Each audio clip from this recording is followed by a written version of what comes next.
دیکھیں جو خاص کسی دن سے نسبت رکھنے والے روزے جن کی فضیلت نبی کریم صلی اللہ علیہ وسلم نے ذکر کی اور وہ نفلی روزے ہوں،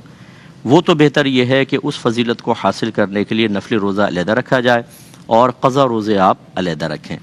اور اگر ایسا کوئی خاص ایونٹ والا معاملہ نہیں ہوتا، جیسے نبی کریم صلی اللہ علیہ وسلم نے ہر 13، 14، 15 کو روزہ رکھنے کا حکم فرمایا، یعنی حکم سے مراد ایام 20 کے روزے ہیں، افضل ہوتے ہیں، رکھنا چاہیے،